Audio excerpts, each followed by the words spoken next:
श्री शिवाय नमस्तुभ्यम श्री शिवाय नमस्तुभ्यम श्री शिवाय नमस्तुभ्यम श्री शिवाय नमस्तुभ्यम श्री शिवाय नमस्तुभ्यम श्री शिवाय नमस्तुभ्यम श्री शिवाय नमस्तुभ्यम श्री शिवाय नमस्तुभ्यम श्री शिवाय नमस्तुभ्यम श्री शिवाय नमस्तुभ्यम श्री शिवाय नमस्तुभ्यम श्री शिवाय नमस्तुभ्यम श्री शिवाय नमस्तुभ्यम श्री शिवाय नमस्तुभ्यम श्री शिवाय नमस्तुभ्यम श्री शिवाय नमस्तुभ्यम श्री शिवाय नमस्तुभ्यम। आप सबों को वंदन करते हुए, मैं अपने भोलेनाथ का स्मरण करते हुए मैं आज की कथा प्रारंभ करता हूँ। मैं सर्वप्रथम गणपति गणेश जी महाराज का आह्वान करता हूँ, उनसे प्रार्थना करता हूँ, हे गणपति, हे गजानन, हे लंबोदर, हे विघ्नहर्ता, इस कथा स्थल पर पधार कर आवाज समस्त देवी देवताओं को आने का मार्ग दे, हमारी बातें ईश्वर तक पहुंचाकर हमें उनसे आशीर्वाद दिलवाने में कृपा प्रदान करें। और मैं यहाँ के स्थान देवता, वास्तु देवता, ग्राम देवता, इस सोसाइटी के सभी देवी देवताओं और रायपुर क्षेत्र के सभी देवी देवताओं का आह्वान करता हूँ। मुझसे किसी प्रकार की भी त्रुटि हो रही हो बाबा तो क्षमा कीजिएगा। मैं अपने इस सोसाइटी के विराजमान शिव परिवार का भी आह्वान करता हूँ। मैं इस कथा स्थल पर विराजमान शिव महापरिवार का आह्वान करता हूँ तथा अपने भोलेनाथ में या पार्वती से गौर बिंदोरा का आसन ग्रहण करने का अनुरोध करता हूँ। हे बाबा, आप साक्षात पूर्ण ब्रह्म परमेश्वर हैं, इसमें हमें शंका नहीं होनी चाहिए। बाबा, आप ही ब्रह्मा हैं, आप ही विष्णु हैं, आप ही राम हैं, आप ही कृष्ण हैं, आप ही दामोदर हैं और आप ही महादेव हैं। हे महादेव, मुझसे कोई भी प्रकार की त्रुटि होती हो तो बच्चा समझकर माफ कीजिएगा। आज की कथा हम लोग आगे की ओर ले जाने के लिए आपसे आज्ञा चाहते हैं। मैं आकाश राजगड़िया बंसल गोत्र उमा शंकर नारायण देवी राजगड़िया का पुत्र सांवरिया बाबा मेरे गुरुदेव से आज्ञा लेकर आज की कथा प्रारंभ करूंगा। पंडित प्रदीप जी मिश्रा को जितना भी धन्यवाद दो कम होगा। उनकी कृपा से मैं 18 पुराण पढ़ने का बाबा के समक्ष कर दिया। मैं यहाँ के स्थान देवता समस्त देवी देवताओं का आह्वान करते हुए अपनी कुल देवी के सरस्वती माता तथा अपने श्रोताओं के कुल देवता कुल देवी का भी आह्वान करता हूँ। मैं अपने पूर्वजों का मनन करते पितर पितरानी का आह्वान करता हूँ तथा अपने श्रोताओं के पितर पितरानी का आह्वान करता हूँ। मैं समस्त देवी देवताओं का आह्वान करते हुए आज की कथा कार्तिक मास की अद्भुत कथा जो कार्तिक पुराण के द्वारा मैं आप लोगों को बता रहा हूँ, यह मेरे भोलेनाथ की दया है कि कार्तिक मास में मुझे चुना है बाबा ने और मैं कार्तिक मास में दूसरी बार स्कंद पुराण या कार्तिक पुराण सुना पा रहा हूं। तो बाबा की अद्भुत लीला मैं नहीं जानता और बाबा क्या चाहते हैं बाबा ही जाने। मैं तो बस यही जानता हूं कि बाबा ने जो भी किया है वह अच्छे के लिए किया है, हमारे कष्टों को कम करने के लिए किया। जिनके भाग में कथा होती है उन्हीं को मिल पाता है, अन्यथा यह कभी भी मिल नहीं पाता। जो लोग इसे सुनते हैं उनका कल्याण तो होता ही है और उनके आने वाले पीढ़ियां भी और पूर्व की पीढ़ियां भी उनका धन्यवाद देती है, आशीर्वाद प्रदान करती है। तो आज की कथा की ओर बढ़ते हुए हम लोग अपने गुरुदेव से आज्ञा लेकर आज की कथा की ओर बढ़ेंगे। कल हम लोगों ने पढ़ा था जो सूर्योदय और सूर्यास्त दोनों संध्याओं के समय पवित्र होकर इससे सूर्यदेव की स्तुति करता है अथवा जो उसे सुनता तथा पढ़ता है वह सब पापों से मुक्त हो जाता है और अंत में सूर्यलोक को प्राप्त होता है। बोलो शंकर भगवान की जय। महादेव जी कहते हैं सागरादित्य से ईशान कोण में 50 धनुष के अंतर पर अमला अक्षामालेश्वर लिंग है जो दर्शन और स्पर्श करने से सब प्राणियों के पाप का नाश करने वाला है। भादो में पृषि पंचमी को अक्षमालेश्वर के समीप जाकर मनुष्य नरक के भय से मुक्त हो जाता है। वहां गौदान, अन्नदान और जलदान को श्रेष्ठ बताया गया है। उपदान करने से मनुष्यों को सब पापों का नाश होता है तथा परलोक में उन्हें अनंत सुख की प्राप्ति होती है।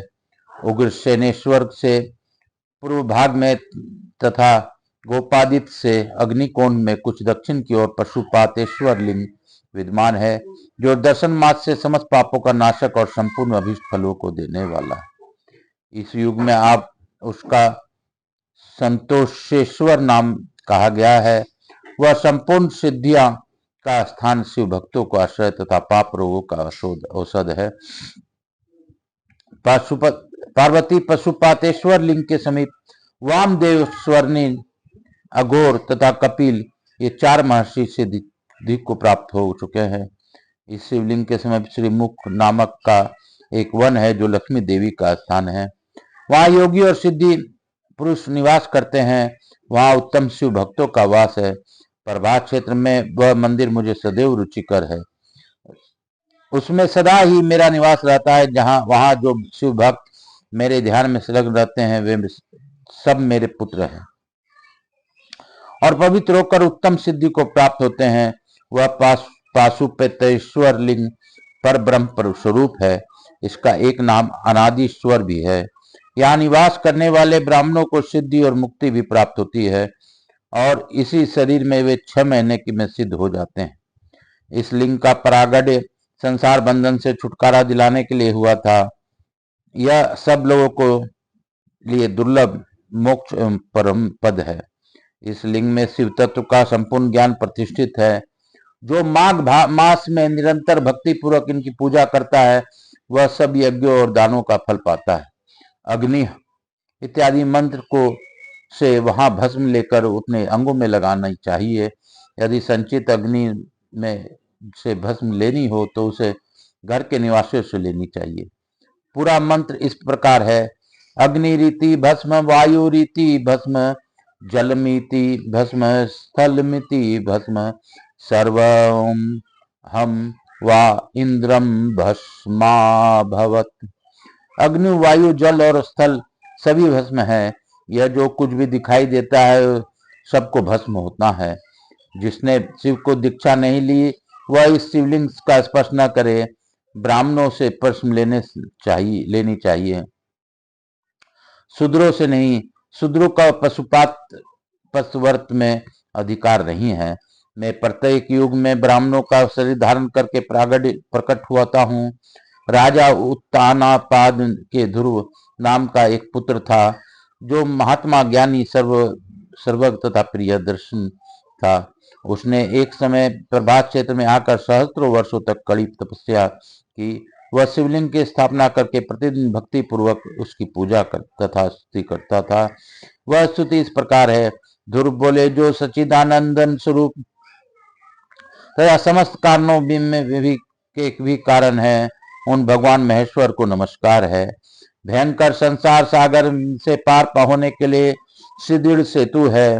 केवल ध्यान के द्वारा जिनको कुछ चिंतन किया जाता है तथा जो संपूर्ण योग सिद्धियों से युक्त है, उन भगवान शिव को नमस्कार है। सिद्धि और चारण जिसके स्वच्छ सलील का सेवन करते हैं, जो बड़ी बड़ी लहरों के कारण अनंत भयंकर जान पड़ती है। आकाश से वेग पूर्वक गिरती हुई उस गंगा को जिन्होंने चंचल फूलों की माला के समान अपने मस्तक पर धारण कर लिया, उन शरणदाता भगवान शंकर की मैं शरण लेता हूँ। जिन्होंने दैत्य, दानव, विद्याधर्ष तथा नागगणों को भी, जो इस पृथ्वी पर फल मूल का आहार करते हुए तपस्या में संलग्न रहते हैं, अपने परम पद की प्राप्ति कराई है, उन शरणदाता भगवान शंकर को की मैं शरण लेता हूँ।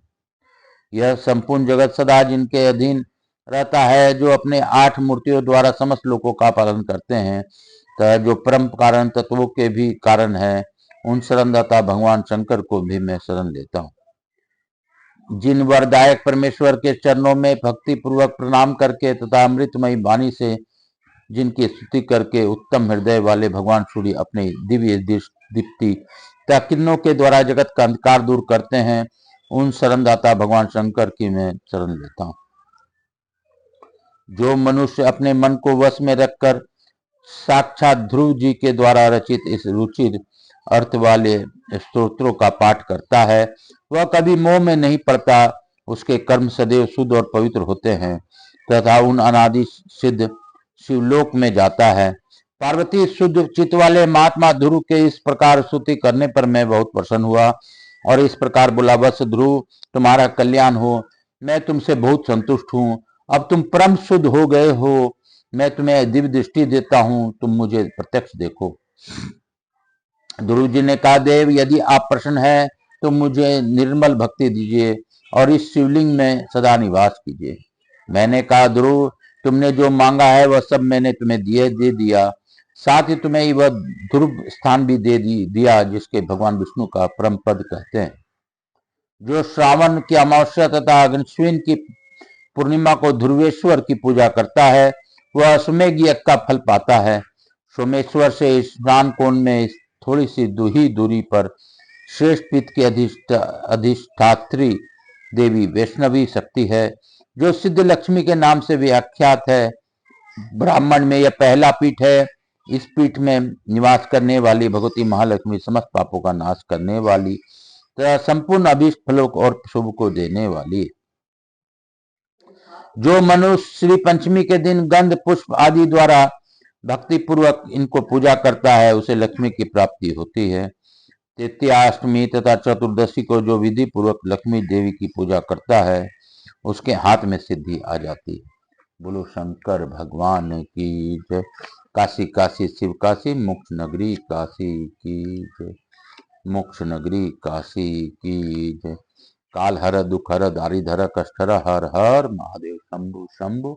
बोल बम का नारा है, बाबा एक सहारा है। बोलो बम बोलो बम। आप सबों को वंदन करते हुए आज की कथा को यहीं पे विराम दूंगा और लघु आरती करते हुए हम लोग सभी देवी देवताओं को प्रसन्न करते हुए आज की कथा विराम देंगे।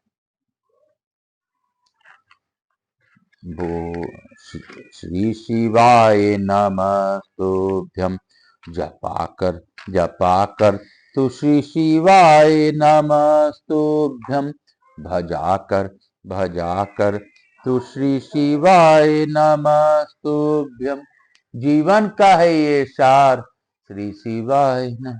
कपूर गौरम करुणावतारम संसार सारम भुजगेंद्रहारम सदा वसंतम हृदयारविंदे भवम भवानी सहितम नमामि। श्री राम जय राम जय जय राम। श्री राम जय राम जय जय श्री राम जय राम जय जय राम। श्री राम जय राम जय जय राम। श्री राम जय राम जय जय राम। यहाँ के स्थान देवता तुलसी माँ जी महारानी की जय, पतवारी जी की जय, पीपल पतवारी की जय, राधा कृष्ण भगवान की जय, लड्डू गोपाल की जय, लक्ष्मी गणेश की जय, समस्त देवी देवताओं की जय, कुलदेवी की सरस्वती राधा कृष्ण की जय, समस्त देवी देवताओं की जय। आवायामी स्थापयामी पूजयामी। हर हर महादेव शंभु शंभु। मातृदेवी भव पितृदेव भव, सब पितृ देवता ब्राह्मण। मैं प्रथम पूजदेव गणपति गणेश जी महाराज, लक्ष्मी जी महाराज, रिद्धि सिद्धि शुभ लाभ कुबेर जी महाराज से अनुरोध करता हूँ कि आप सभी लोगों को आशीर्वाद प्रदान कर हमारे यहाँ निवास कर अस्थायी रूप से निवास करें और चिरकाल तक हमारे यहाँ निवास करें, अपनी कृपा दृष्टि बनाए रखें।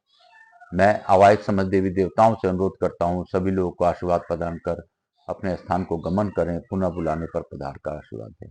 मैं अपने भोलेनाथ मैया पार्वती को धन्यवाद देते हुए यही कहूंगा कि बाबा आप तो विश्व का कल्याण करते हैं, आप कल्याणकारी हैं, आप महादेव हैं, आप देवादिदेव हैं, आप देवों के देव हैं, आप परम पिता हैं, आप परमेश्वर हैं, आप ही हमारे दादा परदादा हैं, क्योंकि आपके ही रूप में हमें इस पृथ्वी पर गुरु की प्राप्ति हुई है, पिता की प्राप्ति हुई है और आपके ही रूप में सभी माताओं की प्राप्ति हुई है।